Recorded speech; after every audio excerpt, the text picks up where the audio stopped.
Okay, so my name's Austin, and this is my next video in the series on why I love the novel Infinite Jest. In the last video, I started talking about the Boston AA meeting that occurs between pages 343 and 379 of the novel. And something that I started to talk about is the importance of a person learning how to be honest with themselves.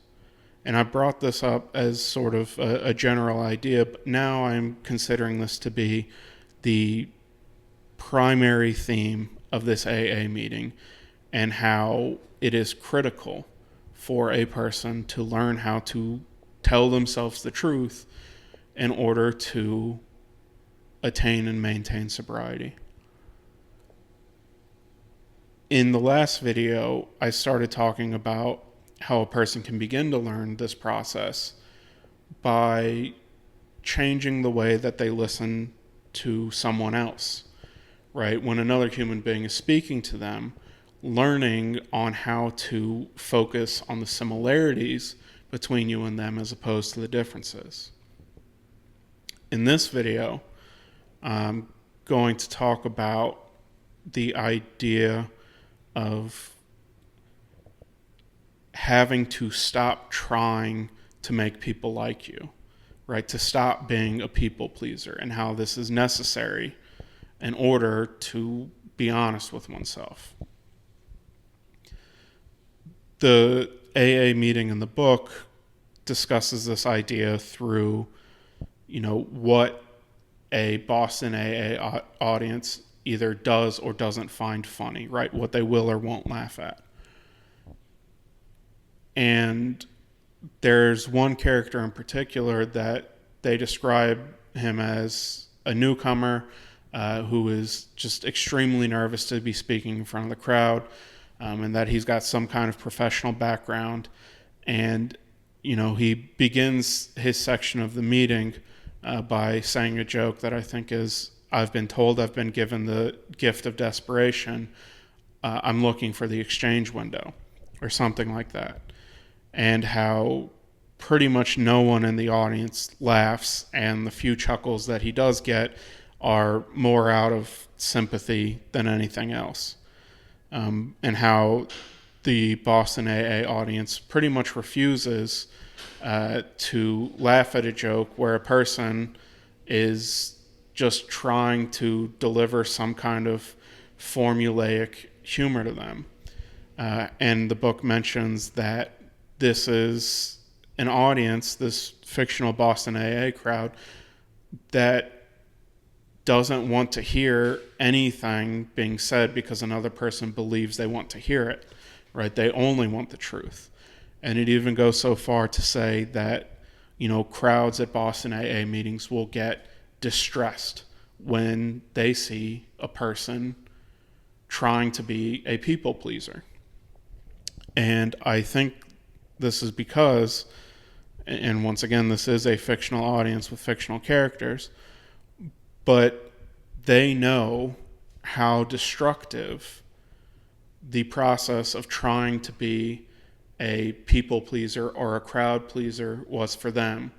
How this set of behaviors is something that prevented them from achieving any kind of long-term sobriety. Because, once again, an important part of getting large amounts of sober time is being honest with oneself. And I think the fictional audience members know that it is impossible to be a people pleaser and be honest with yourself at the same time. Because as long as you are trying to please other people, then you are thinking in terms of the way that they're seeing you, asking yourself, what do they want? And then trying to form yourself into that image. The problem with this is when you choose to not be yourself, whether or not you know it, you are telling yourself who you are isn't okay, right? That if you have to change who you are to be likable, that somewhere deep down, you have to believe you are unlikable, and that there is something about you that is unacceptable. That it's so unacceptable that you have to become something else. And as long as you are telling yourself that there is something about you that's unacceptable, then you more or less have to live in denial of it. And as long as you are living in denial of that piece of you, then you cannot be honest with yourself. And so a crowd at a Boston AA meeting will feel distressed when they see a person trying to please them, because I think they know that this person isn't accepting who they are, and therefore they are not being honest with themselves, and therefore they are placing themselves in a position where, long-term sobriety might be at jeopardy. And, obviously, if they're a newcomer, no one's expected to be perfect at first. But I think the crowd feels distressed because they know that type of behavior has hurt them in the past.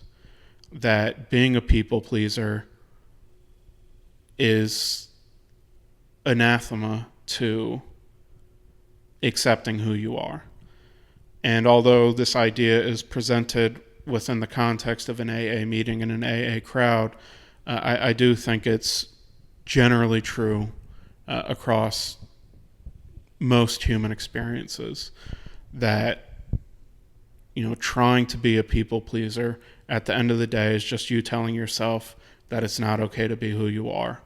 And, whether it takes the form of addiction or anything else, this kind of behavior will almost certainly end up hurting you. Anyways, yeah, I thought that was a really interesting idea. That's all.